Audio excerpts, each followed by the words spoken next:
Very good evening. This is Swiya Verma. Welcome to BRK in Depth.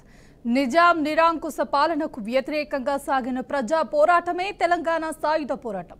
నిజానికి తెలంగాణ సాయుధ పోరాటం ఒక మతానికో కులానికో వ్యతిరేకంగా సాగింది కాదు. తెలంగాణ ప్రజా పోరాటం మొదటి నుండి నిజాంకు రాజాకార్లకు అంతకంటే ముఖ్యంగా తెలంగాణను చెరబట్టిన దొరల భూస్వామ్య దోపిడీకి వ్యతిరేకంగా కొనసాగింది. 1946 నుండి 1951 వరకు జరిగిన ఈ పోరాటాన్ని నేడు తెలంగాణ సాయుధ పోరాటంగా పిలుస్తున్నారు. ప్రారంభంలో ఈ పోరాటం దోపిడీ భూస్వామ్యానికి వ్యతిరేకంగా సాగింది. అది నిజాం రాజకీయం దొరల వ్యవస్థకు వ్యతిరేకంగా రైతులు స్వయంగా రూపొందించిన ఉద్యమం. నిజాం నిరంకుశ పాలనకు వ్యతిరేకంగా సాగిన మహోజ్వల ప్రజా పోరాటమే తెలంగాణ సాయుధ పోరాటం. ఆ పోరాటంలో బడుగు బలహీన వర్గాలు రైతులు పీడిత పాలిత ప్రజలు ఎంతో మంది ప్రాణాలు కోల్పోయారు. ఆ బలిదానాల ఫలితమే తెలంగాణ. కమ్యూనిస్టుల ఆధ్వర్యంలో దాదాపు 5 ఏళ్ల పోరాటం, ఎంతో మంది ప్రాణ త్యాగాలు చేసి చేపట్టిన తెలంగాణ సాయుధ పోరాటం నుండే రజాకార్ల చెర నుంచి తెలంగాణకు విముక్తి కలిగింది. నిజానికి కమ్యూనిస్టుల త్యాగ ఫలితమై తెలంగాణ స్వేచ్ఛ వాయువులు పీల్చుకున్న రోజు సెప్టెంబర్ 17. కానీ ప్రతి ఏటా వారి త్యాగాలను మరిచి ప్రస్తుత పార్టీలు రాజకీయ కుట్రలకు తెరలేపాయి. తెలంగాణ చరిత్రలో ప్రాధాన్యత కలిగిన రోజు మాత్రమే కాదు, ఇప్పటికీ చర్చనీయాంశంగానే మిగిలిన రోజు. 1948 సెప్టెంబర్ 17న తెలంగాణకు విమోచన దినోత్సవమని, భారత్లో విలీనమైన రోజని, తెలంగాణ ప్రజలకు విద్రోహం జరిగిన రోజు అని చర్చ ఇంకా కొనసాగుతూనే ఉంది.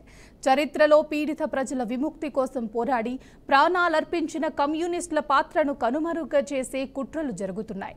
వాస్తవ చరిత్రను వక్రీకరించి వక్ర భాష్యాలు చెప్పి నేటి తరం తెలంగాణ ప్రజల మనస్సులను కొల్లగొట్టే ప్రయత్నం చేస్తుంది. ఈ చారిత్రాత్మక దినాన్ని తమ పార్టీల త్యాగాల ఖాతాలో వేసుకునేందుకు రాజకీయ పార్టీలు పోటీ పడుతున్నాయి. తెలంగాణ సాయుధ పోరాటం ఫలితంగా సెప్టెంబర్ 17న తెలంగాణ స్వేచ్ఛ వాయువులను పీల్చుకుంది. కానీ నేడు అధికార ప్రతిపక్ష పార్టీలు ఎవరికి వారే తమకు అనుకూలంగా అనేక వక్రీకరణలను ప్రచారం చేస్తున్నాయి. తమకున్న రాజకీయ ఎజెండాకు అనుకూలంగా ఆయా పార్టీలు చరిత్రను వక్రీకరించి ప్రచారం చేసుకుంటున్నాయి. అందులో భాగంగా బీఆర్ఎస్ జాతీయ సమైక్యతా దినంగా ప్రచారం చేసుకుంటుంది. నిజాం చెర నుంచి తెలంగాణ విముక్తి పొంది అఖండ భారత్లో విలీనమైన సెప్టెంబర్ 17వ తేదీని తెలంగాణ ప్రజా పాలనా దినోత్సవంగా నిర్వహించాలని అధికార కాంగ్రెస్ రాష్ట్ర ప్రభుత్వం నిర్ణయించింది. ఈ మేరకు అధికారికంగా రాష్ట్ర వ్యాప్తంగా ఘనంగా వేడుకలను నిర్వహిస్తుంది. అయితే బీజేపీ మాత్రం సెప్టెంబర్ 17న విమోచన దినోత్సవంగా ప్రకటించుకుని వేడుకలు నిర్వహిస్తుంది. కానీ నిజానికి తెలంగాణ సాయుధ పోరాటం ఒక మతానికో కులానికో పార్టీలకో వ్యతిరేకంగా సాగింది కాదు. తెలంగాణ ప్రజా పోరాటం మొదటి నుంచి నిజాంకు రజాకార్లకు అంతకంటే ముఖ్యంగా తెలంగాణను చెరబట్టిన దొరల భూస్వామ్య దోపిడీకి వ్యతిరేకంగా కొనసాగిందే కాదనేదే సత్యం. ఈ పోరాటంలో ప్రాణాలు పోగొట్టుకున్నది కమ్యూనిస్టులు, పోరాడింది కాంగ్రెస్ వారు. అయితే ఆ క్రెడిట్ కోసం పాకుపడుతున్నది మాత్రం బీఆర్ఎస్ బీజేపీ అని మాత్రం రాజకీయ విశ్లేషకులు భావిస్తున్నారు. ఇదే అంశానికి సంబంధించి పూర్తి విశ్లేషణ అందించడానికి మనతో పాటు ఉన్నారు శంకర్ గారు, అనలిస్ట్. నమస్కారం శంకర్ గారు. నమస్తే అండి. శంకర్ గారు, సెప్టెంబర్ 17వ తేదీన విలీనమా విమోచనమా వినియోగమా ఎలా తీసుకోవచ్చండి అసలు దీన్ని? అయితే మనం విలీనమా విద్రోహమా లేదా విమోచనమా అనే మాట్లాడుకునే ముందు మనం అసలు చరిత్ర ఏందో తెలుసుకున్న తర్వాత ఒక కన్క్లూజన్ కి రావచ్చు. అసలు చరిత్ర తెలియకుండా కన్క్లూజన్ కి వస్తే అదేదో మభ్యపెట్టి రాజకీయ పబ్బం గడుపుకోవడం కోసమే అవుతుంది. కాబట్టి ఒక్కసారి చరిత్రలోకి పోదాం. అయితే చరిత్ర తెలుసుకోవాల్సిన అంశం ఉంది. బీజేపీ ఒక రకంగా, బీఆర్ఎస్ ఒక రకంగా, అట్లాగే ప్రస్తుతం తెలంగాణలో అధికారంలో ఉన్నటువంటి కాంగ్రెస్ పార్టీ ఒక రకంగా, వీళ్ళంతా కూడా వాళ్ళ రాజకీయ స్వార్థాల కోసం ఈ సెప్టెంబర్ 17ను వివిధ రకాలుగా వాళ్ళ రాజకీయ పార్టీలకు అనుకూలంగా వాళ్ళు ప్రోగ్రామ్స్ చేస్తున్నారు, దినోత్సవాలు చేస్తున్నారు. మరి అసలు విలీనమైందా అంటే విలీనమైంది, కానీ పూర్తిగా విలీనం కాలేదు. విమోచనం అసలే జరగలేదు. ఎందుకంటే ఈ నిజాం ఎప్పుడైతే వెళ్ళిపోతున్నాని చెప్పి ప్రకటించి వెళ్ళిపోయిన తర్వాత కూడా ఆయనను గవర్నర్ గా నియమించారు, రాజ్భవన్ లో కూర్చోబెట్టారు నెహ్రూ ప్రభుత్వం, పటేల్ సైన్యం. దానికి సంబంధించి విశ్లేషణ లోతులోకి పోదాం. అట్లాగే విద్రోహం అంటే పక్కా విద్రోహమే జరిగింది. కాంగ్రెస్ పార్టీ వంచించి తెలంగాణ ప్రజలను వంచి నిజాంని మళ్ళీ తీసుకొచ్చి గవర్నర్ పీఠం మీద కూర్చోబెట్టిర్రు. అట్లాగే భూస్వామ్యం పెత్తందారులు అట్లాగే కొనసాగిరు కొన్ని రోజుల పాటు. అంటే ఇక్కడ ఆ విద్రోహం 100% విద్రోహం జరిగిందనే మనం అనుకోవచ్చు. మొత్తం మీద ఇది విలీనంగానే చూడాలి తప్ప మనం విమోచనంగా చూడకూడదు. విముక్తి జరగలేదు. విముక్తి జరిగింది అంటే ఈ నిజాం ప్రభువులు ఎక్కడైతే 1951 తర్వాత కూడా నిజాం ప్రభు వెళ్తున్నాం అని చెప్పిన తర్వాత మళ్ళా రాజ్ భవన్ లో తీసుకొచ్చి కూర్చోబెట్టారు నెహ్రూ కాంగ్రెస్ ప్రభుత్వం. మరి అప్పటికి కూర్చోబెట్టిన తర్వాత ఎట్లా విముక్తి అయింది అనేటువంటిది మన ప్రశ్న. ఈ దినోత్సవాలతో రాజకీయాలు ఏంటండి శంకర్ గారు? రైట్, ఇప్పుడు మనం ఒకసారి రాజకీయాలు చూద్దాం.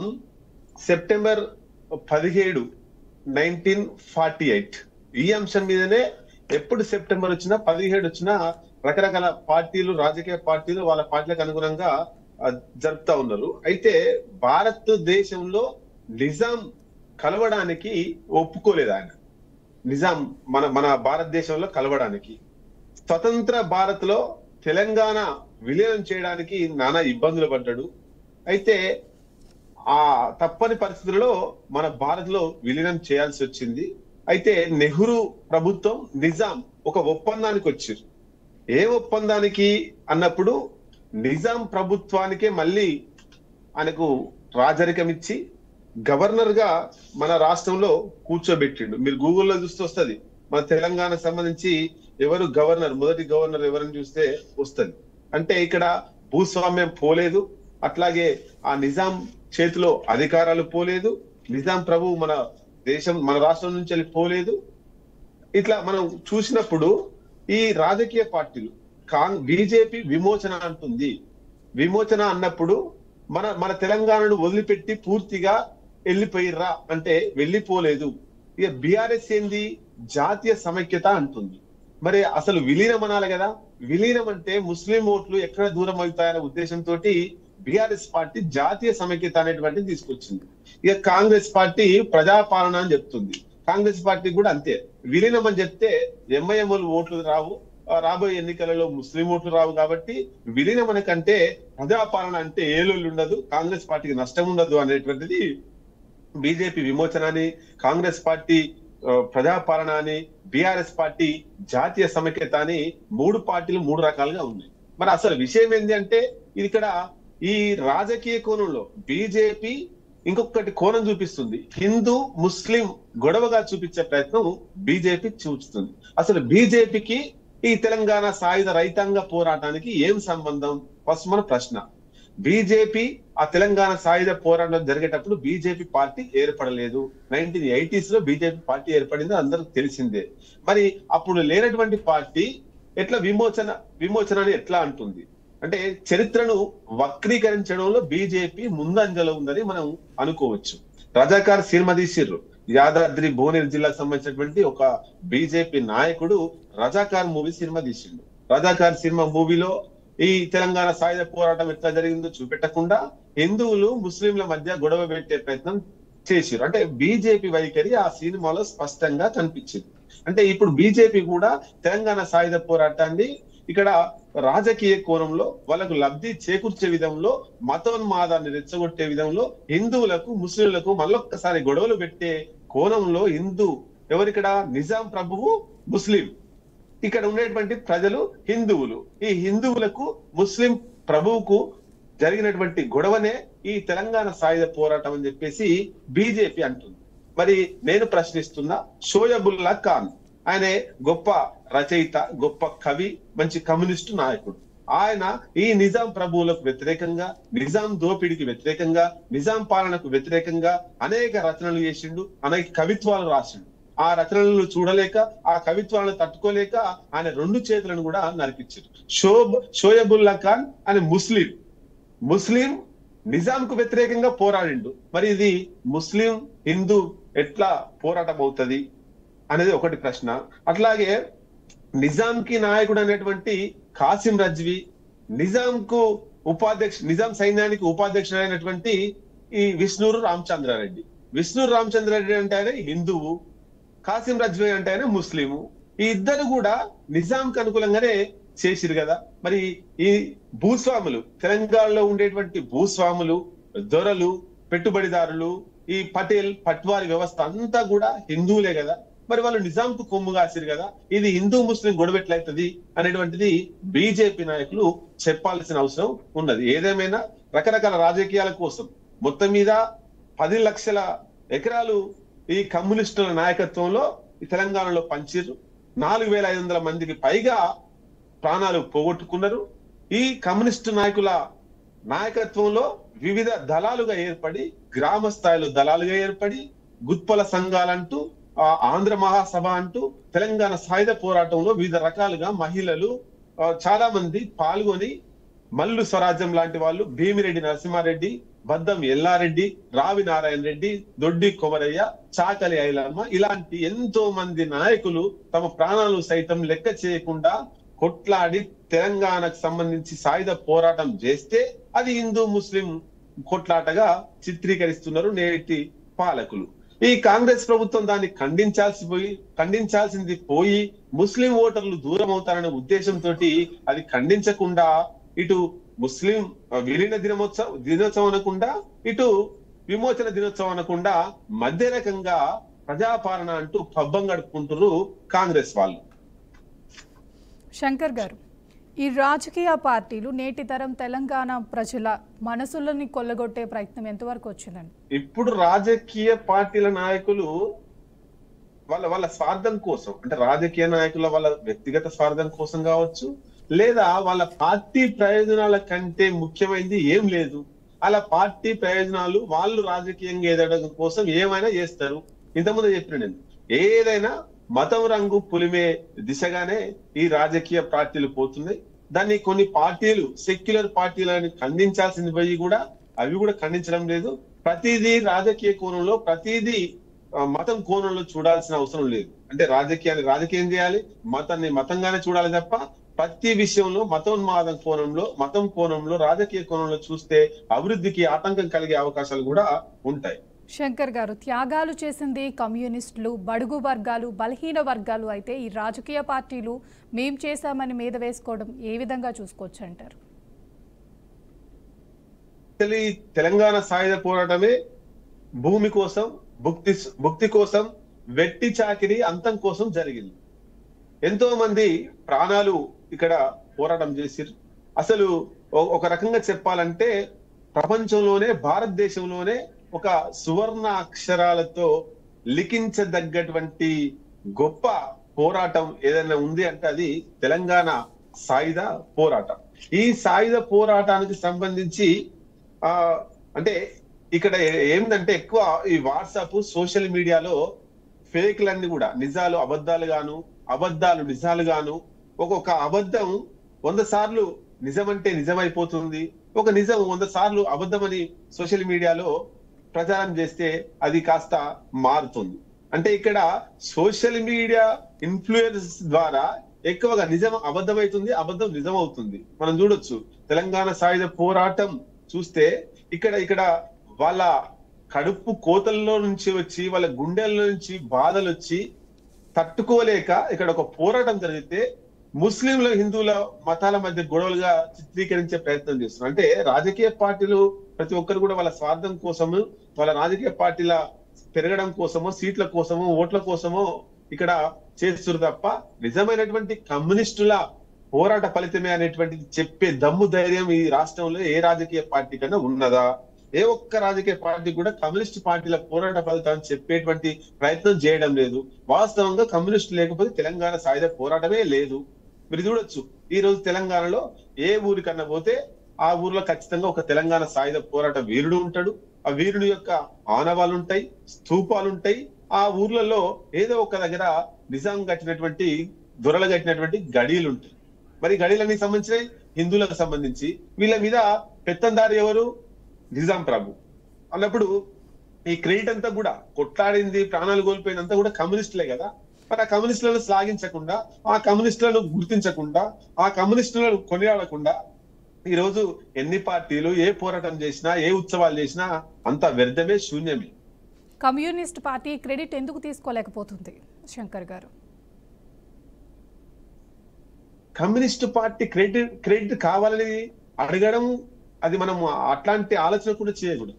కమ్యూనిస్ట్ పార్టీలను నేను అడుగుతున్నా, ఈ రోజు తెలంగాణలో అన్ని పార్టీలు ఇంక్లూడింగ్ బీజేపీ ఆల్సో అన్ని పార్టీలు పిలిచి కమ్యూనిస్టు నాయకులను పొగడాల్సిన అవసరం ఉంది.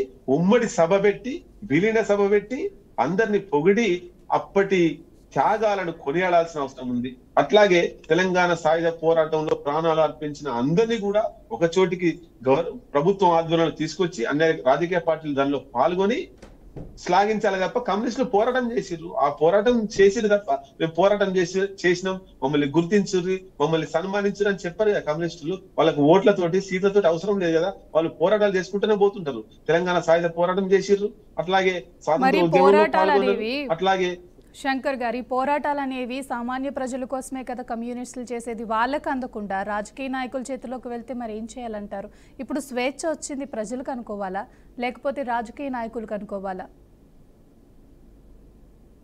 ఓకే, ప్రజలకు స్వేచ్ఛ వచ్చింది అనుకోవడం కంటే రాజకీయ నాయకులు ప్రజల స్వేచ్ఛను హరించిండ్రు అనుకోవచ్చు. రాజకీయ నాయకులు ప్రజల యొక్క స్వేచ్ఛను బలవంతంగా గుంజుకుంటున్నారు, బలవంతంగా లాక్కుంటున్నారు.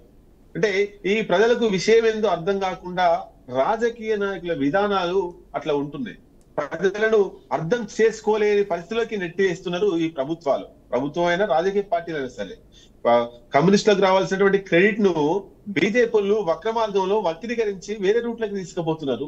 కాంగ్రెస్ ఇంకో రూట్ లో తీసుకుపోతుంది, బీఆర్ఎస్ పార్టీ ఇంకో రూట్ లో తీసుకుపోతుంది. అసలు ఈ తెలంగాణ సాయుధ పోరాటంతో సంబంధం లేని బీజేపీ, కాంగ్రెస్, బీఆర్ఎస్ లు వక్ర మార్గంలో తీసుకుపోతుంటే కమ్యూనిస్ట్ పార్టీల శక్తి సామర్థ్యాలు ఎంత రాష్ట్రంలో, వాళ్ళ సీట్లేని, ఓట్లేని, వాళ్ళ శక్తి సామర్థ్యాల మేరకు వాళ్ళు పనిచేస్తున్నారు. కానీ వాళ్ళకి సంబంధించి అంటే ఏ పోరాటం, ఇప్పుడు తెలంగాణ ఉద్యమం చేసి తెలంగాణ తెచ్చింది ఎవరన్నప్పుడు అది క్రెడిట్ గోస్ టు కేసీఆర్ అంటారు, ఎవరైనా అంటారు. ఇచ్చింది ఎవరు? కాంగ్రెస్ అంటారు, అది ఏ పార్టీ అయినా సరే. అంతేగాని కమ్యూనిస్టులు ఇచ్చిర్రు, కమ్యూనిస్టులు తెచ్చిర్రు అంటే ఎవరు నమ్మరు కదా. కాబట్టి ఇక్కడ ఇచ్చిన వాళ్ళు ఈ తీసుకున్న వాళ్ళు పక్కగా పెట్టేస్తే ఇక్కడ పోరాటం చేసింది కమ్యూనిస్టులు కాబట్టి ఆ కమ్యూనిస్టులను ఇప్పుడు పొగడలేరు కదా కాంగ్రెస్ వాళ్ళు. ఎందుకు పొగడలేరు అన్నప్పుడు నెహ్రూ సైన్యమే నిజాం ప్రభుత్వం వెళ్తుంటే వద్దని చెప్పి తీసుకొచ్చి గవర్నర్ పదవి ఇచ్చి అందులో కూర్చోబెట్టి మళ్ళా ఈ సీట్లు వీళ్ళ పదిలంగా ఉంచి వీళ్ళ భూస్వామ్య వ్యవస్థ అట్లాగే ఉంచి మళ్ళా ప్రభుత్వంలో కూర్చోబెట్టింది కాంగ్రెస్ పార్టీ కదా. ఈ నెహ్రూ సైన్యం, ఈ పటేల్ సైన్యం మళ్ళీ ఈ కమ్యూనిస్టుల మీద పోరాటం చేపించింది కదా. కమ్యూనిస్టులకు ఈ పటేల్ సైన్యానికి మళ్ళా గొడవలు జరిగినాయి. అంటే ఇక్కడ ఎందుకు గొడవలు జరిగినాయి అంటే ఈ తెలంగాణ అంటే నెహ్రూ పథకం ఏంటంటే తెలంగాణ రాష్ట్రంలో కమ్యూనిస్టుల పాలన కమ్యూనిస్టులకు దగ్గర అవుతుంది, తెలంగాణలో ఆధిపత్యం అంతా కూడా కమ్యూనిస్టులు అధికారంలోకి రాబోతున్నారు. కాబట్టి అది తట్టుకోలేదు నెహ్రూ ప్రభుత్వం కావచ్చు, అప్పుడు ఉన్నటువంటి కాంగ్రెస్ పెద్దలు తట్టుకోలేదు. ఈ తెలంగాణలో కమ్యూనిస్టులు వస్తే మా పని కథమే అని కాంగ్రెస్ ఏం చేసింది, ఈ కమ్యూనిస్టులు రావద్దని చెప్పేసి. అంటే తెలంగాణ సాయుధ పోరాటంలో ఎంతమంది చనిపోయారో ఆ కాంగ్రెస్ పార్టీ, నెహ్రూ సైన్యం కావచ్చు, ఈ పటేల్ సైన్యం కావచ్చు, వీళ్ళ ఆధ్వర్యంలో ఇంకెక్కువ కమ్యూనిస్టులు చనిపోయారు. వాళ్ళ మీద నిర్బంధాలు, దాడులు, దౌర్జన్యాలు, వాళ్ళ మీద అటాక్లు. అంటే ఒక రకంగా నిజాం ఎట్లా ప్రవర్తించిండో నిజాం కంటే ఎక్కువ కాంగ్రెస్ పార్టీ ప్రవర్తించి ఈ తెలంగాణ సాయుధ పోరాటంలో ఎక్కువ మంది ప్రాణాలు పోవడానికి కారణం కూడా కాంగ్రెస్ పార్టీ. అట్లాంటి కాంగ్రెస్ పార్టీ ఇప్పుడు కమ్యూనిస్టులను ఎట్లా పొగుడుతుంది? పొగడదు కదా. అట్లాగే బీజేపీ పార్టీని చూసుకుంటే బీజేపీ అప్పుడు లేదు, వాళ్ళకు ఎంతసేపు ఉన్న రాజకీయాలు కావాలి, మతోన్మాదం కావాలి. ఈ కమ్యూనిస్ట్ వాళ్ళకు బీజేపీలకు పడదు కాబట్టి కమ్యూనిస్టులను వాళ్ళు పొగడరు, అయిపోయింది. ఇక కేసీఆర్ అన్న మంచోడు, కేసీఆర్ అన్న తెలంగాణలో ఉన్నటువంటి తెలంగాణ సాయుధ పోరాటాన్ని కొంచెం అర్థం చేసుకుని అవగాహన చేసుకుని 80,000 పుస్తకాలు చదివింది కాబట్టి తెలంగాణ ప్రజలకు ఏమన్నా గుర్తు చేస్తాడేమో, వాళ్ళని గుర్తిస్తాడేమో మనం అనుకుంటే ఆయన హిందూ ముస్లిం కూడా నాకెందుకు, ఈ ఓట్లు రావు, విలీనం అంటే, కాబట్టి విలీనం అనొద్దు, విమోచనం అనొద్దు, నేను సేఫ్ జోన్ లో ఉంటా అని చెప్పి ఆయన ఐక్యత దినోత్సవం, జాతీయ ఐక్యత దినోత్సవం అంటాం. జాతీయ ఐక్యత దినోత్సవం ఎట్లా అంటారు చెప్పండి? ఏమైనా నిజాం ప్రభుత్వానికి తెలంగాణ ప్రజలకు ఏమైనా ఐక్యత ఏర్పడిందా? ఎందుకు అంటారు అనేటువంటిది కూడా ఆ నాయకత్వానికి క్లారిటీ లేకుండా పోతుంది. ఏదేమైనా రాజకీయ నాయకులు వాళ్ళ రాజకీయ స్వార్థం కోసం జరిగిన చరిత్రలన్నింటినీ కూడా వక్రీకరించే ప్రయత్నం చేస్తున్నారు. ఇది మంచిది కాదు. ఏ చరిత్ర అట్లే ఉండాలి. ఎవరి చరిత్ర, ఎవరి క్రెడిట్ వాళ్ళకే ఉండాల్సిన అవసరం ఉన్నది. థ్యాంక్ యూ శంకర్ గారు, మీ అద్భుతమైన విశ్లేషణని అందించినందుకు థ్యాంక్ యూ సో మచ్. ఇది బీఆర్కే ఇన్ డెప్త్. చూస్తూనే ఉండండి బీఆర్కే న్యూస్ తెలుగు.